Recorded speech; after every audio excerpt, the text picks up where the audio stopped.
All right, we are live. Hello and welcome to another episode of the Couch Warrior podcast. As always, I'm your host, Mike, and today we're going to be breaking down UFC 307. So we do have Dana White's Contender Series happening like right now. Currently watching, actually, as Martinez fights Franklin. And I believe the debate started too. Not that I'm super into that, but might be a smaller viewership tonight. And that's okay. The ones of you that are tuning in, thank you. I appreciate you for watching. Going to try to make this a relatively quick one. There's still a few spots that I want to come back to and look at more. I didn't get to tape fully for a few of them, so I'll let you guys know when those fights come up and we'll talk about it. And yeah, not really much else to talk about. Had the Dana White's Contender Series show yesterday, but at this point, it's a little too late to watch it with the fights going on. If you do want my bets, though, I have Martinez minus 165. I don't know what the live line looks like right now, but I also don't really know who's winning the second round. I only watched the first. And then I have the dog in the next fight, blanking on his name for some reason. Calderon, I have him for a half unit. I got it plus 275. I think plus 250 is fine. I think that's where I saw the line last. And then I have the Polish fella in the main event. Got him at plus 115 for 1 unit. And I played his round 3 prop for a little sprinkle as well. If you guys see me looking down a little bit, that's because I got my phone playing the fights and I can't help it. I can't help it. Sometimes you just got to do it. Real quick, we got my guy MMA Hokage in the chat as usual. Thanks for tuning in, my brother. Can't miss. Yeah, it's all good, man. I figured most people, probably 90% of the people who will watch this video will watch it later, and that's okay. But we can jump right into it. First fight of the night, we have Tim Means versus Court McGee. Means 33, 16-1, 40 years old, 6'2" with a 75-inch reach. McGee 21, 13-0. He's 39, so he's going to be 1 year younger. Going to be 3 inches shorter, and he's got the same reach. So with these two guys, you know, they're both kind of over the hill. If you watch my videos, you know that I love losing money on Court McGee. It's one of my favorite hobbies. Unfortunately, it keeps happening to me over and over again. But yeah, I mean, again, this is another spot where I think he's live. I think he 100% can win. I think Means at this point has taken even more damage than McGee. I think he's taken a lot more damage than McGee. Just his style, and he's had more fights. And I just think that from what I've seen, I think he's taken a lot more damage. I think it's worn on him more. And I just feel like out of the two of them, he's the one who's a little bit more over the hill. But I think they both kind of are. Their styles are similar in that both guys have pretty good wrestling. Both guys have serviceable striking. I would say that Means is a better striker, and I trust Means to have better output, and I think Means is going to hit harder. So those are kind of reasons where I'm like hesitant to hop on my guy McGee. He was like plus 195 this past weekend, and I kind of wish I did it. I kind of wish I played him, but I didn't want to rush it. I hadn't taped it at the time, so I decided not to. Now I have, but it's plus 170, and I'm not entirely crazy about it because Means has pretty good takedown defense. He can be taken down, and McGee could take him down. He's a good wrestler. But I think Means has solid takedown defense. I expect him to be able to get back up to his feet at a decent rate too. And like I mentioned, I just think his striking is a little bit better. I think he hits harder, and I think his output is better. So because of that, I do tend to think that the line is probably, you know, maybe not accurate. I think it is wide, but it's reasonable. I think it's relatively reasonable. If it goes back up to like 195, maybe even higher, then I'll get involved with McGee. Because again, if he comes out here, his striking's pretty good too, and he's pretty good defensively. He tries to stay reasonably safe, and I can see him getting takedowns. I can see him being competitive with Means if Means doesn't hurt him. Means hits pretty hard. I like how he goes to the body. He's got good kicks, so I can see him going to the body, slowing down Court. Court has relatively good cardio. I think both guys have decent cardio. I think Means slows down more. I trust the cardio more of McGee. So maybe if he's down early, he can take over later in the fight. That's kind of more where I'm thinking. But yeah, right now it's a pass. In terms of a pick, I guess I'll pick Means just because I think he's the rightful favorite. So I guess I'm saying I'm picking him, but it's a major dogger pass for me. I'm definitely not laying chalk on Means at this stage of his career against a guy who is still a good fighter in McGee, who does have that good wrestling and does have serviceable striking where I think he could be competitive, not necessarily winning minutes on the feet, but I think he could be competitive and use it to set up the wrestling, which is where I think he could win the fight. So, yeah, that's where I'm at. We can move on. We have so many fights with older fighters, and I like a lot of them. I like a lot of the underdogs, and I already have one bet on an older underdog on this card, and I'll talk about him when we get there. But there's so many, and I want to bet on pretty much all of them. So I'm trying to, exercise restraint. But here we have Ovince St. Preux versus Ryan Spann. St. Preux 27, 17 and 0, 41, 6'3" with an 80-inch reach. Spann 21, 10 and 0. He's 33, so he's going to be 8 years younger, going to be 2 inches taller, and he's going to be at a 1-inch reach disadvantage. So, look, should Spann be the favorite? Probably, just because OSP's kind of over the hill, and Spann is live to bonk him, get him out of there early in the first round. But if he doesn't, we're at elevation. And even on his best day, Spann doesn't have great cardio. Now he's going to be at elevation, fighting a guy who might not go away and who looked really good in his last fight. Looked like he turned back the clock. I'm assuming that's because he's got the secret juice. But if Spann doesn't get the early finish here, OSP's live as hell, if you ask me. I think OSP can beat him. On the feet, like, who's more likely to put together a competent 15 minutes of striking just from what we've seen recently or in general? It's probably OSP. OSP outside of that Nchukwu fight, he hasn't really looked all that great at range. And even in the Nchukwu fight, he's kind of like flat-footed, very stiff, but he didn't slow down his last fight. So I'm going to trust his cardio a little bit more. And the output was there. Output for once was there. Usually OSP's relatively low output. Spann is always a low output. So is OSP usually. But last time out, I think he landed something like 140 significant strikes. And if he comes out here in that form, like, what is Spann really going to do outside of the knockout? He can probably take OSP down. OSP's got pretty good takedown defense, but he could probably get some takedowns. Do I think he's going to sub OSP? No. Do I? Not really. Do I think he's going to like TKO him on the ground with ground and pound? Maybe. He hits really hard on the ground too, but I don't really think so. So then what are the takedowns really going to do for him? Is he really going to hold down OSP? And once Spann is tired, I wouldn't be shocked if OSP gets his own takedowns. I honestly think he's super live for a sub. I thought the sub prop at open was ridiculous. It was like plus 1,200. So I did play that. I did play it for 0.25 units to win whatever that comes out to, 2 point something. But I feel like I should be playing his money line because, again, on the feet, I like OSP's game more. I like the front kicks. I like the jab. I think his combos are decent. Spann doesn't really have any combinations. He kind of has a jab 1-2, but that's really it in terms of combos. And again, he does hit hard, but it's just I have a hard time seeing him do it for 15 minutes standing. I can't really see that in my head. I think if we're standing and we get out of the first round, I think OSP is going to have the success. OSP is going to land more. He'll land more effectively. I think that OSP can get his own takedowns. I think he's live for a sub. Like I said, I trust his cardio more. So everything I'm saying means I should be playing OSP, but because he's 41 and I don't know that he's going to look like he did last fight because he normally doesn't at this point of his career, I don't know if I want to do it. And because I kind of think Spann could just finish him early. I think that's an entirely possible outcome. So right now I'm going to pass on the money line. I'm going to think about it. It's not really a play I'm dying to make, though. I'm happy with the sub for now. We can move on.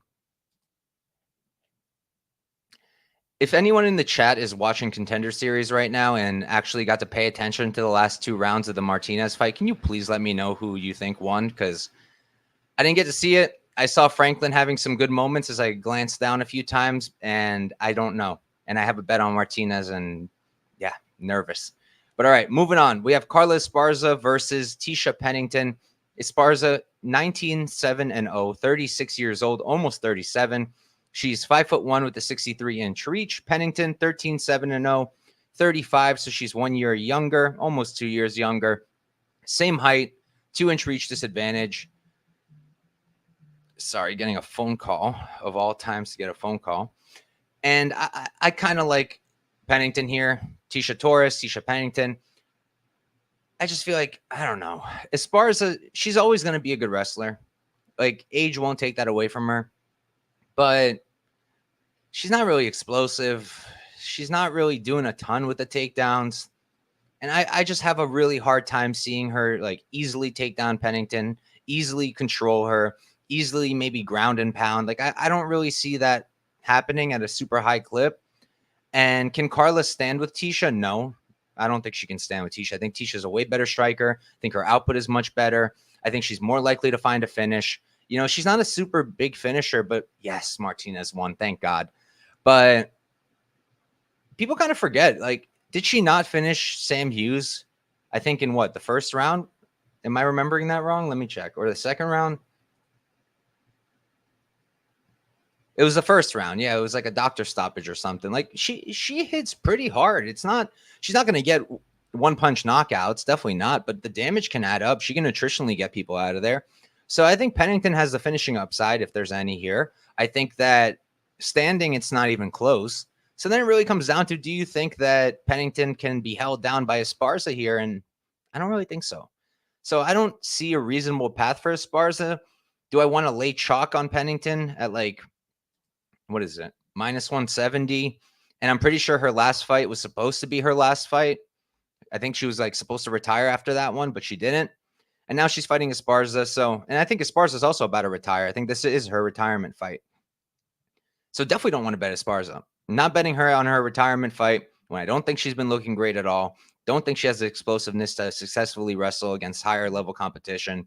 And I don't think she can stand with her. So I don't see a reasonable path for the underdog. But at the same time with Pennington, I don't know if I want to lay the chalk. If the line comes down a bit, if people start hammering Esparza, because, you know, women's MMA, everyone thinks you just bet the dog blindly, then yeah, maybe I'll get in.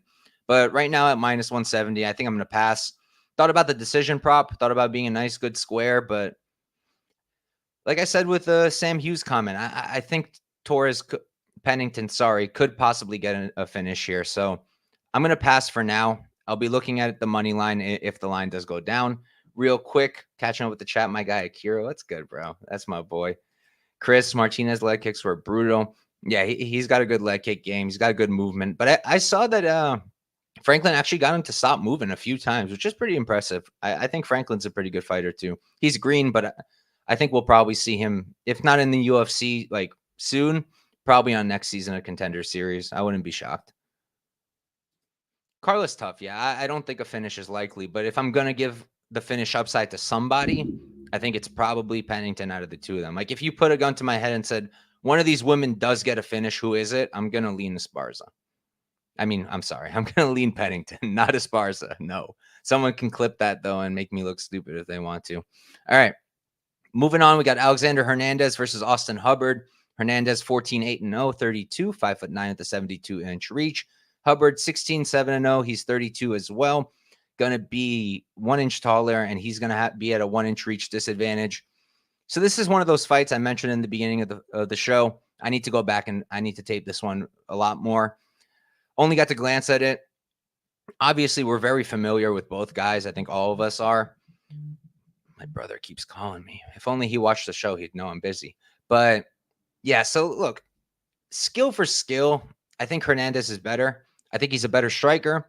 I think that, I don't know if he's a better wrestler, honestly. So maybe not like completely skill for skill, but he can wrestle too. He's got relatively good takedown defense, hits really hard.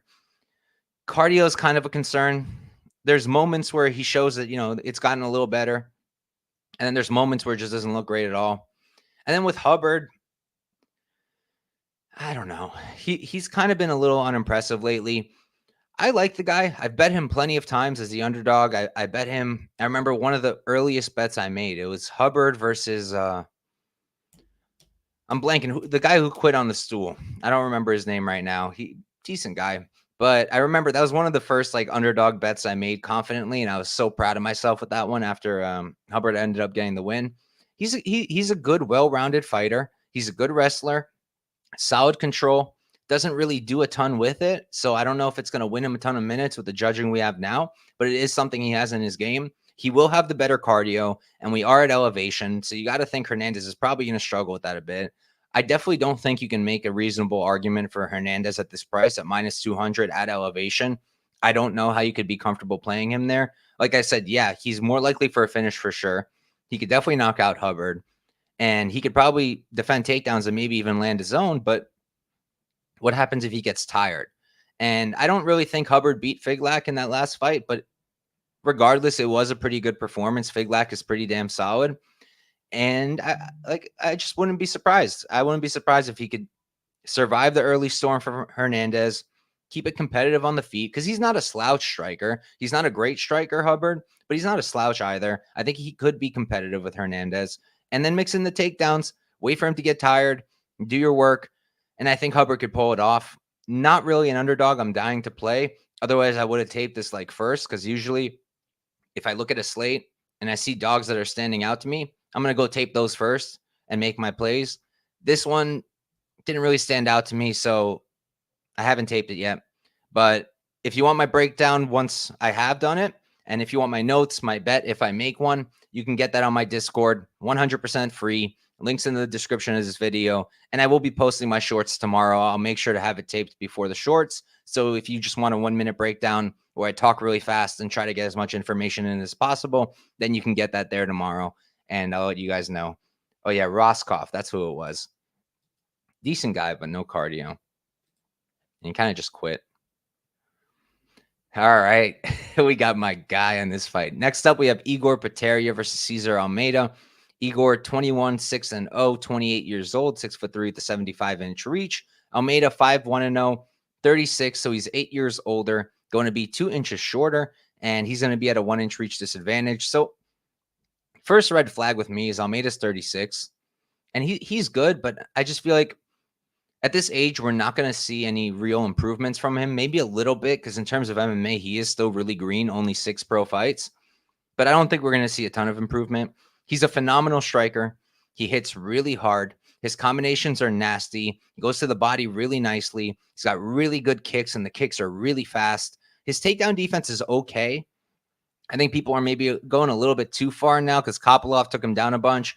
So all of a sudden, Almeida can't stuff any takedowns. But I think his takedown defense is pretty good, and his get-ups are decent, but he could be taken down. He could be controlled. He could be out-volumed. His volume isn't that great. And I think that Ihor, well, he hasn't gotten any takedowns in the UFC. He's a decent wrestler. I can see him getting some takedowns here. I can see him getting some control. He does have 7 sub wins on his record. I don't think he's going to get a sub here. Honestly, I just don't. But I do think he can use it to win some minutes, because it's probably not a great idea to stand with Almeida. Now, Ihor, I love the guy, fellow Ukrainian, always cheering for him, but he fights like a moron. He does really stupid things when he doesn't need to do them, but he is improving a lot. You can see fight to fight, he's getting better and better and better and better. When he got to the UFC, he was kind of like, and the cardio was pretty poor, but the cardio is getting better, and he's starting to look a lot better. He's doing things that he never did before. In the Brishek fight, right? How many times did he feint that takedown? I don't know, 20 times he feinted it, and he never really committed to it, but he used it kind of like Merab uses it to make his opponent second guess it, threaten to takedown, and go upstairs. And if at any point they start to not respect that takedown attempt, and they're like, oh yeah, this guy's just feinting it so he can go upstairs, then you can go for the takedown. Ihor didn't have to do that in the Brishek fight because it was just working for him. Brishek was just eating those shots, and he was able to outwork him. But I think that he could mix in the takedowns here too if he goes with that strategy. But my point with that was that he is improving. That wasn't something he's ever done before. That's a smart thing to add to your game, and he did do that. So I expect more improvements from Ihor, who's only 28. Don't expect those from Almeida. I think Almeida is a much better striker. I think Igor's likely to get some takedowns. So I feel like the line's a bit wide. I think the only way you can really rationalize the line is if you think that Almeida is going to put him out early. And I don't really think he will. Like Igor's, I don't think he's that shitty. He's been hit by some pretty hard-hitting dudes. And yeah, he's been hurt. He's been finished. He's been knocked out. And Almeida does hit hard. But I don't necessarily think it's a guarantee that Almeida is just going to come out here and dead him in the first round. And if he doesn't, I think Igor's live. Not because Almeida has like terrible cardio. I think he's got pretty good cardio too.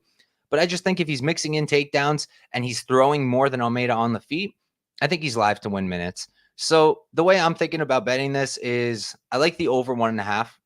I'm probably going to get involved once I get off of the show. I've been waiting a little bit, wanted to see what would happen. Wanted to see what would happen when they raised the limits. They did raise them. I think you can put like 2K down now. And I'm seeing it on other books. So I'm going to make my move on that over 1.5. Because again, I don't think Almeida just finishes him early. I think that if he beats him, it's going to take a little bit longer than that. And I think that's a solid spot, especially if I'm right and Ihor decides to wrestle. I think that's going to start killing the clock, and we can hit that over. I don't think it should be plus money, and I'm happy it is, and I will play it.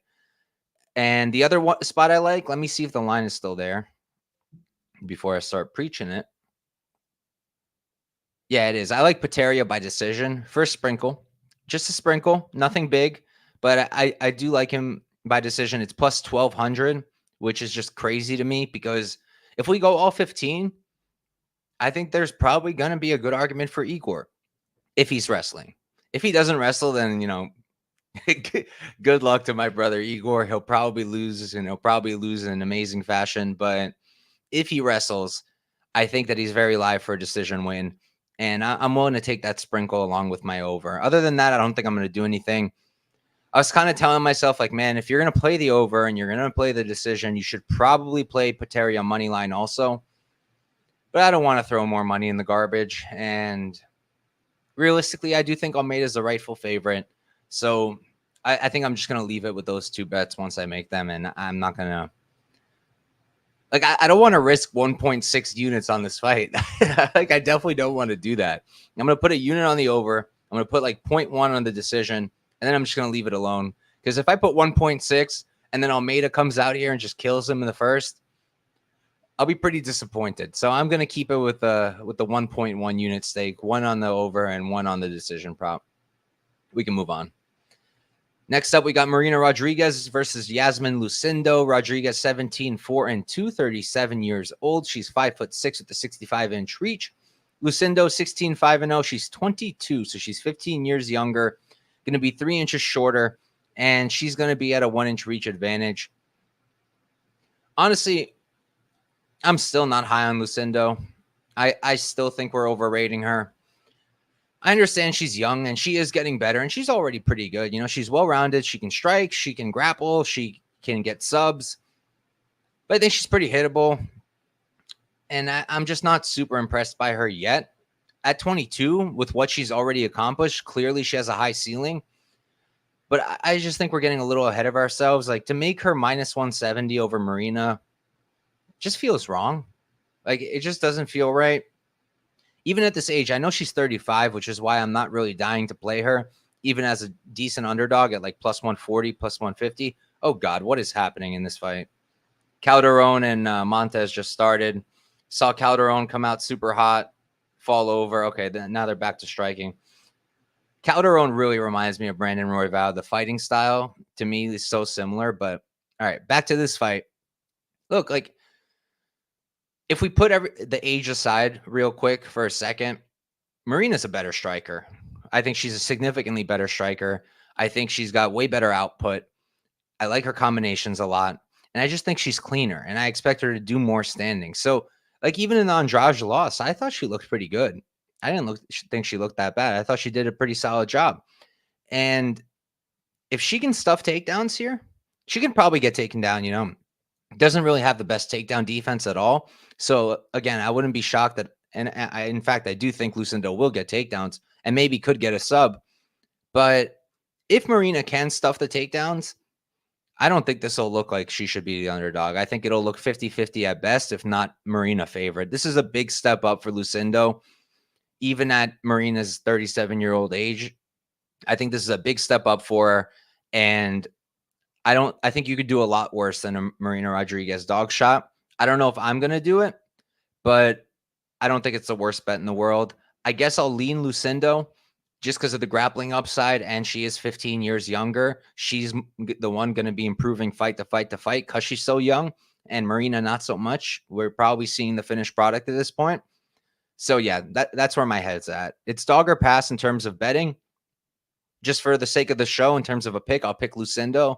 But there's zero chance I bet her at this line against somebody who's a big step up, in my opinion. We can move on. Next up, we've got Stephen Wonderboy Thompson versus Joaquin Buckley. Thompson 17-7-1. He's 41 years old, 6 feet tall at the 75-inch reach. Buckley 19-6-0. He's 30. He's 11 years younger, 2 inches shorter, and he's going to be at a 1-inch reach advantage. So I've been a Buckley truther for a long time.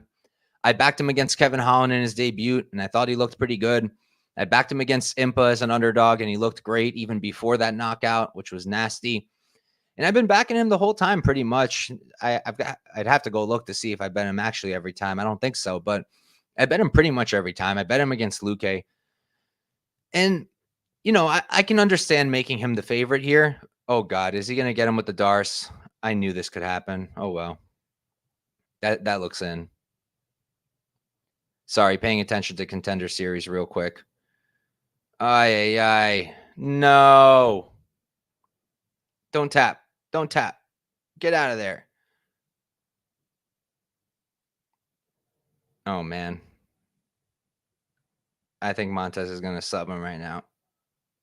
Okay, he's out. Okay, back to the show. So, yeah, I think that Buckley's the rightful favorite. Younger guy, probably in his prime. Good striking, a lot of power, and he can wrestle too. He's well-rounded, and the cardio is decent. We have seen him slow down really bad, though. I mean, he dropped the third round to Al-Hassan, which is like you drop the third round to a guy who also has terrible cardio. That's not the best look. And that's a little bit of a concern. Not that I expect Thompson to really push the pace a lot. I think if anything, it's going to be Buckley pushing the pace from the jump. But that's like my one concern with him. And the other one is, can Buckley really compete with Wonderboy at range? I don't know that he can. In the pocket, yeah, Buckley could dead him. Buckley could land really nice. Could definitely get a knockout. And he will crash the pocket. He does it all the time because he's normally the shorter guy at this weight class. But I think if Wonderboy can stuff the takedowns, and the guys taking Wonderboy down, they're all good wrestlers, you know.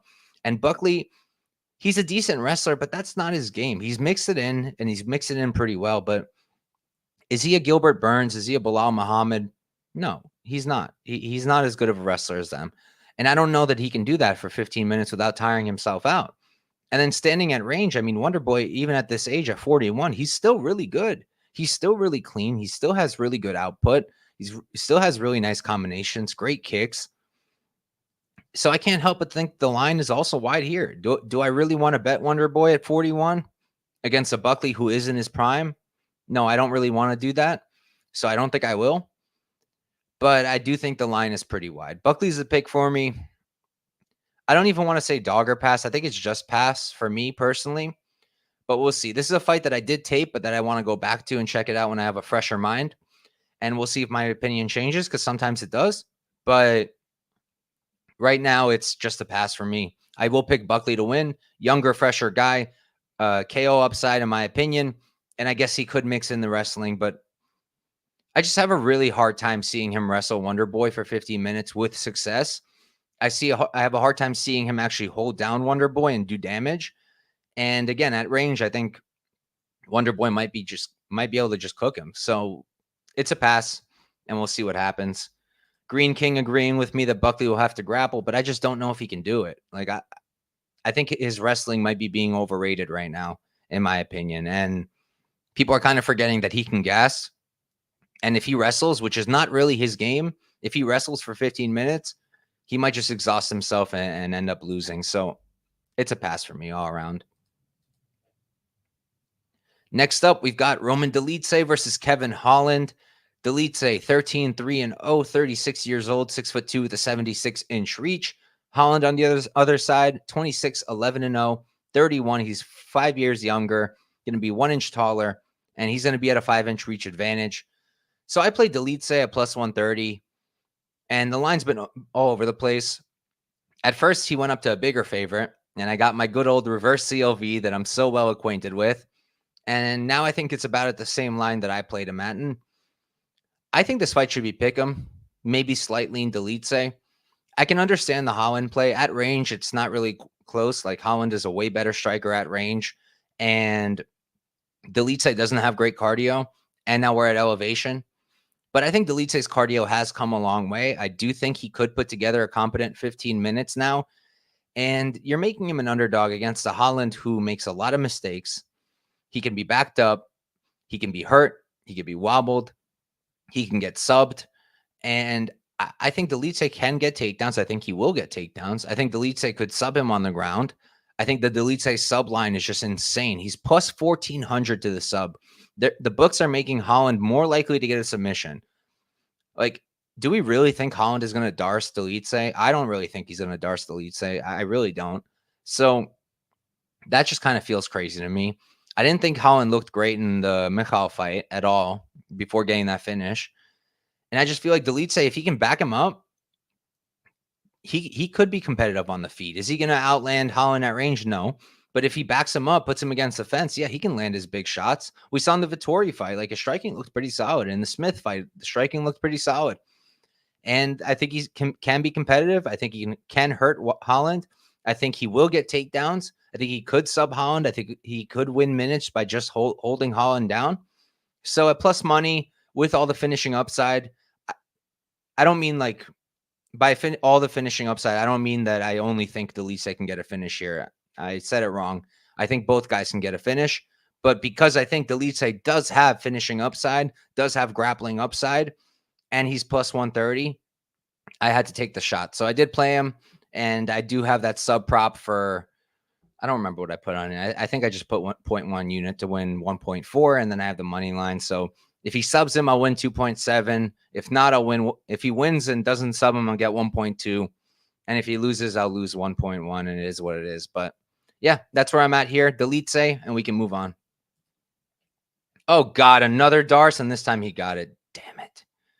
Well, I knew that was in the cards. I had a half unit on Calderon at plus 275, and my hopes were up.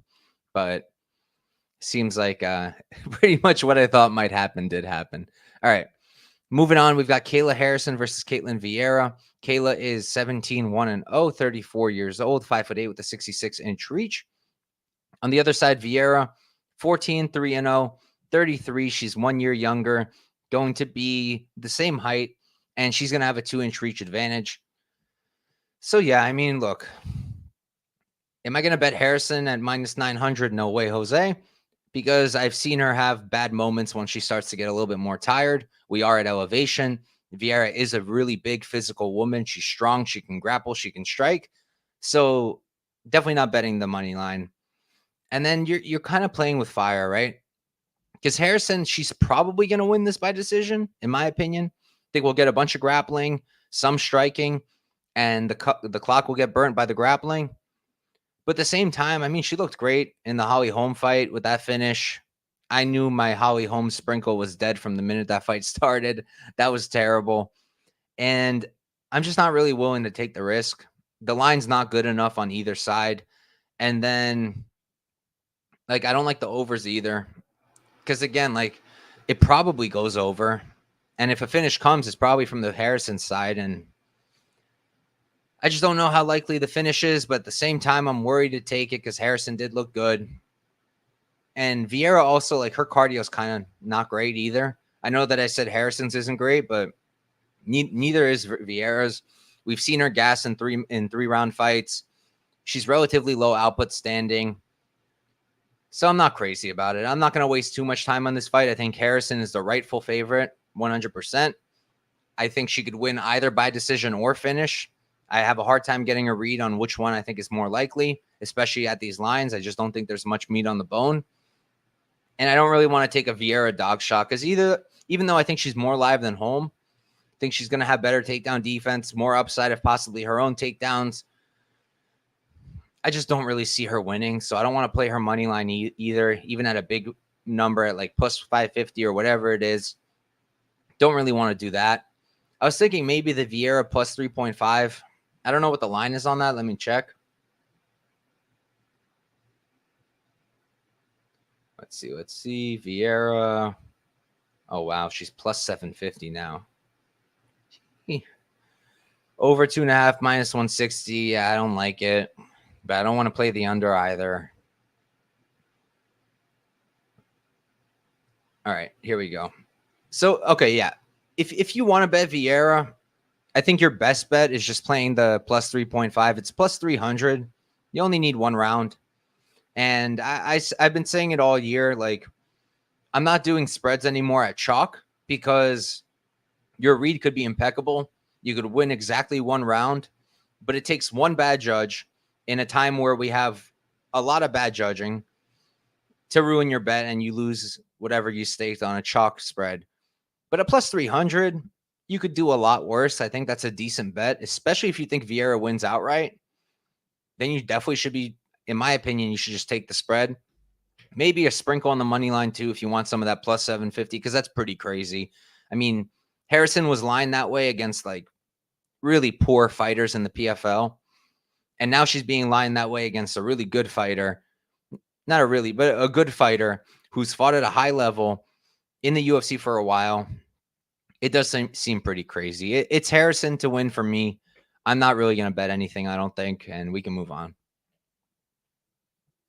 Next up, we've got Jose Aldo coming back against Mario Bautista. Aldo, 32, 8-0, 5'7" at the 70-inch reach. Bautista, 14, 2-0, going to be 7 years younger at 31, going to be 2 inches taller, and he's at a 1-inch reach disadvantage. So I played Aldo at plus 140. I don't love it as much as I liked him over Martinez, because when he was fighting Martinez, I don't know what people were on. Like, the amount of people who told me Martinez is going to leg kick him to death was shocking, because Aldo's going to get leg kicked. Aldo's going to get out leg kicked by anybody, let alone Martinez, who's a great fighter. But let's be real here. It just was never going to happen. I don't know why people thought it would. And to me, that was a much easier spot. I think this fight is a lot harder for Aldo, but at the same time, I still think that he can win this. And I think that plus 140 was a generous line. I would have lined it closer personally, because where's Bautista really going to have a significant edge? I see two: output and rest and grappling. But you got to get Aldo down to use that jiu-jitsu that's really good, or you have to get him down first. And getting Aldo down is going to be really difficult. I mean, he's the only guy who Merab hasn't been able to take down even once in his UFC career. The only guy is Aldo. His takedown defense has always been amazing, and it still is. Just elite takedown defense. So I don't really see Bautista taking him down at a high clip. Maybe he'll get 1 or 2, but I don't see him being able to hold Aldo down. I don't see him being able to do a lot with it. And then standing, I mean, again, I give Bautista an output edge for sure, and maybe like a cage pushing edge. But other than that, I think Aldo's a better striker. I love his body work. In the Martinez fight, even though he's coming off of this retirement, he looked so good. He's so clean. The combinations are on point. He's still fast. He still hits really hard. And everything about him is just still very solid. And the leg kicks, he's still not using them enough. I really wish he would. If he does in this fight, I'll be really happy, because I think that'll be a great weapon against Bautista to kind of just slow him down, because he'll fight at a very high pace if you let him. But if Aldo can use those leg kicks, I do think that would be a really good weapon.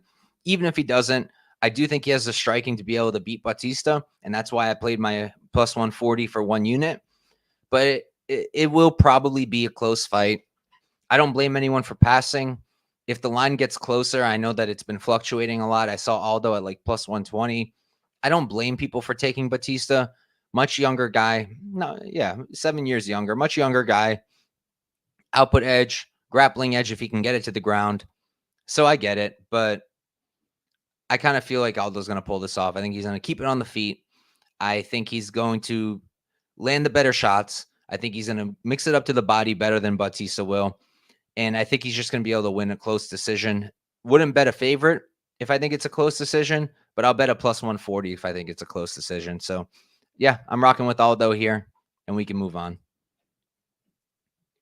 Next up, we've got our co-main event of the evening. Imagine this was the main. We have Raquel Pennington versus Juliana Pena. Pennington, 16, 8-0. She's 36, 5'7" at the 67.5-inch reach. Pena, 10, 5-0. She's 35. She's 1 year younger. Going to be 1 inch taller, and she's going to be at a 1.5-inch reach advantage. Look, I have a lot of questions with Pena. I mean, I hate her personality, first of all, but that has nothing to do with fights. I just felt like I had to put that out there. She's been out for like 2 years. super inactive. The striking is not good. I really don't get how anyone can argue that it's good. She strikes in like these flurries, kind of like Dricus du Plessis, but without his athleticism and just his pure power. She just blitzes forward like this, and you can easily counter her. Is Pennington going to one-shot knock her out? No. Is Pennington going to knock her down like Nunes did? No. But will Pennington be able to counter her? Yes. Will she be able to outstrike her? I really think she will. I think Pennington is a much better boxer. I think she's a better striker. I think that she's more likely to have a higher output over 5 rounds. There's nothing that I've seen from Pena that makes me think that she's going to come out here and land more than Pennington. I think that Pennington, I trust her a lot more. I trust her cardio a lot more over 5 rounds and at elevation. I think that she'll be okay. Whereas with Pena, I think Pena is going to get tired, especially with that layoff. And now we're at elevation, going 5 rounds. The only time she did that was against Nunes when she lost terribly. Got her ass beat for 5 rounds. Not really much I can take from that. And I feel like most of her upside is going to be in the wrestling, but I just don't think it's that good. I don't really think she's going to take Pennington down at a high clip. If she can take her back, yeah, maybe she can get that sub. Maybe she can get her rear naked. I wouldn't put it past her, but overall, I don't see a real meaningful path for Pena. I'm not really running to the window to bet Pennington because she does fight really close most of the time. So if Pena can have that cardio and she is able to go for 5 rounds, bell to bell and just not get tired, yeah, it'll play out close. I still think Pennington will win, but it'll be close. But I do think there's a pretty big possibility that Pena's not able to keep up for 5 rounds, and Pennington looks like a moderate-sized favorite, maybe even wider than it is now. So I'm probably going to pass. If the line comes down significantly, maybe I'll get involved. Been toying with the idea of Pennington by decision. Don't really think she finishes Pena, even if Pena gets exhausted.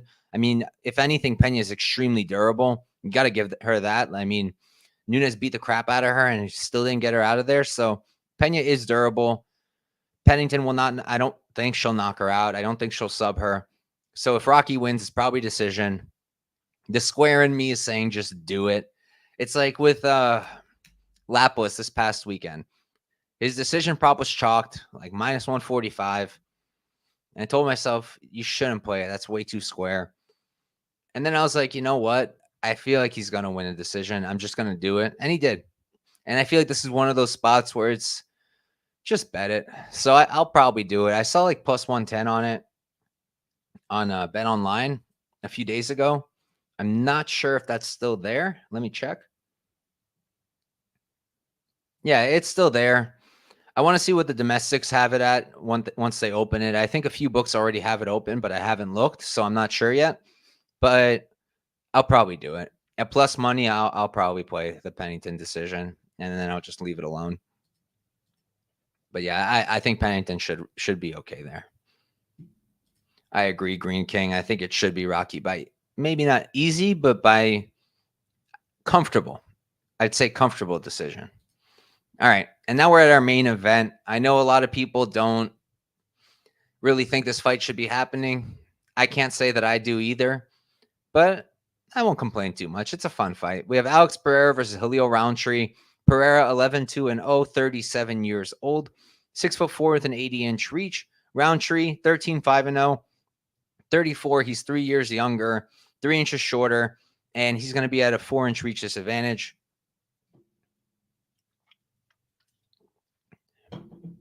So, look, I think the most likely outcome is Pereira knocks him out. Surprise, surprise. Minus 500. And everyone and their mom is gonna be playing Pereira knockout because he always gets it. Hits like a beast, elite striking. And even at this age of 37, he still has been improving fight to fight for the most part. We haven't really gotten to see if the grappling's gotten any better because no one's really testing it much. I mean, Jiri kind of did the first time they fought. And honestly, I wouldn't be shocked if Rountree could get takedowns here, but his coach just said he won't. I don't know if that was just like a strategy pre-fight to make Pereira think, oh, this will only be stand-up. Don't worry about the wrestling. And maybe Rountree will come out here and put on his wrestling shoes and try to grapple with him, and maybe he can get some takedowns. I think that's kind of the approach some people are taking because I see a lot of people betting the Pereira sub. Maybe it's just a numbers thing. They see the plus 2,000 and they like it. From my understanding, they think Khalil will wrestle and Pereira can maybe guillotine him or something. And maybe that's possible. But I think we're probably just going to be standing. I don't think either guy's really going to shoot much. Maybe Rountree will shoot once he gets hurt. But other than that, I don't think so. And I just have a hard time wrapping my head around making Pereira minus 500 over really any good striker, because he doesn't wrestle. He doesn't grapple. And in my opinion, like if you're going to make a fighter minus 500, they have to have more than one path. And his only path is the striking. Now, he can win a decision. It doesn't have to be a knockout. I don't think we'll make it that far. But he could win one. I wouldn't be shocked. But he doesn't have any ground game. Doesn't have any real offensive wrestling. And doesn't really have much of a submission grappling game. I know people are, like I said, they're trying to go for the sub. Maybe they'll look really sharp and get it. But I don't see much upside there. And I definitely don't see Pereira being able to do that over and over again and just get takedowns constantly. So I don't see how you rationalize minus 500, because say what you want about Khalil not deserving this. He can make this competitive on the feet. I don't see why not. Pereira is an elite striker, but he's very flat-footed with no head movement. And Rountree's a solid striker in his own right. He hits very hard. He's got good leg kicks, good oblique kicks, and the hands are nice too. His output's not the best, but it's decent. And I really do think that he could land a big shot on Pereira. I mean, we've seen Pereira hurt. We've seen Pereira knocked out. And I don't see why Rountree can't knock him out. I don't think it's a likely outcome. I'm definitely picking Pereira to win. But the price doesn't make sense to me. And I feel like at a point, I'm probably going to have to get involved with Rountree. What I'm going to do is I'm going to wait, because I just know people are going to start parlaying Pereira. I know my brother's going to call me an hour before the fights and read me off a crazy parlay with Pereira minus 500 on there. I just know. So if you're going to play Rountree, I think we're going to get a better number. If I do it, it's only going to be like a quarter unit, because I don't think he's going to beat Pereira.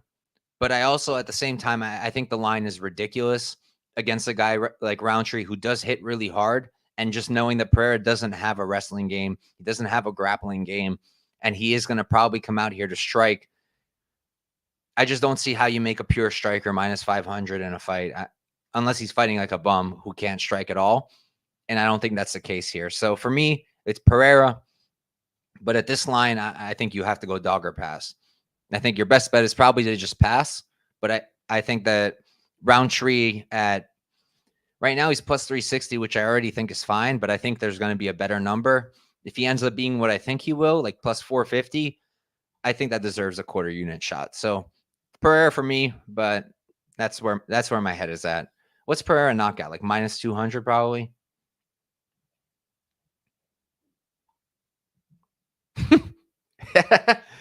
It's minus 340 actually. Jeez Louise. Okay. What's Pereira decision? Plus 900? If anything, then you just play fight goes if you think that's going to happen. Plus 650 isn't bad. Yeah, that's what I think too. Local man shakes fist. Thanks for tuning in, brother.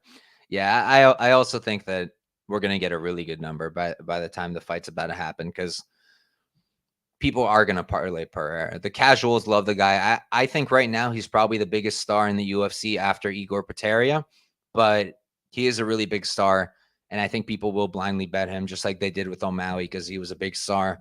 And we saw how that worked out, but O'Malley, in my opinion, had a much harder matchup than Pereira does here. Pereira is being gifted a fight where the UFC wants to keep him going as their star. Like, we're not dumb. Like, we all know what Dana's doing with Ankalaev. Like, look at what he said today. He said, Ankalaev will get the next shot if Pereira's still champ, if Ankalaev wins, and if Ankalaev does it impressively. So there's like so many ways that Ankalaev could still not end up getting a title shot after all this. And they're just doing everything they can because they know Ankalaev will out-wrestle him. It'll be boring as hell. It won't be fun, but Ankalaev will out-wrestle him. I think he will beat him. And that's why they're keeping him away. I don't think it's Pereira's fault. I think if Pereira was given the fight, he would take it. I do not think that he would shy away from any fight against anyone. But I think the UFC is protecting him without him wanting it because he is their biggest star. So they're giving him a striker that he should be able to beat. But again, at the end of the day, he's 37. He's taking some damage. He's been knocked out. And Rountree has some good hands and some big power. So that's what I'm thinking. And that's it, guys. That's UFC 307. Not my favorite fight on the card. I want to go and do like add up all their ages and see the average age of this card, because I feel like it's got to be one of the oldest on average. I mean, we have Pereira, who's 37, and Khalil at 34 isn't a spring chicken either. We have 36 and 35 here. We have 38 on Aldo here. We got, all right, they're not really that old. 36 on Dolidze, 41 on Thompson, 37 with Rodriguez, 36 with Almeida. Hubbard and Hernandez are fine. 36 and 35, 41, and then 40 and 39. So this is, I feel like this has to be the oldest card on average out of all of them. But yeah, it's not the best card, but there are some fun fights. I'll recap my bets real quick. I'll run through and give my quick picks real quick, and then we'll get out of here. I want to finish watching this last Contender Series fight. I do have the Polish fella, and I don't know how the fight's going because I'm trying to pay attention to the show. All right, I'm picking court. I guess I'm picking means, but it's Dogger Pass, major Dogger Pass. Another spot Dogger Pass. I guess I'll pick Spann, but I'm likely going to bet OSP if I bet anything other than the sub, which I already did. It's definitely Tecia here for me. Need to tape this one, like I said. I guess I'll pick Hernandez for now. Almeida, I guess. I'm really not like crazy about any of these spots. Definitely not these favorites. Lucindo, I guess. Buckley, I guess. Dolidze here. Harrison, I guess. Aldo for this one. Pennington for this one. And Pereira here, but again, Dogger Pass at this line. And my bets. And my bets, we've got 1 unit on Aldo plus 140, 1 unit on Dolidze plus 130, Dolidze sub plus 1,400.1 units, and OSP sub plus 1,200.25 units. And that's it, guys. Thank you all for tuning in. Shorts will be out tomorrow. And peace out and good luck with any more fights, bets you have on Contender Series and on this weekend. Peace.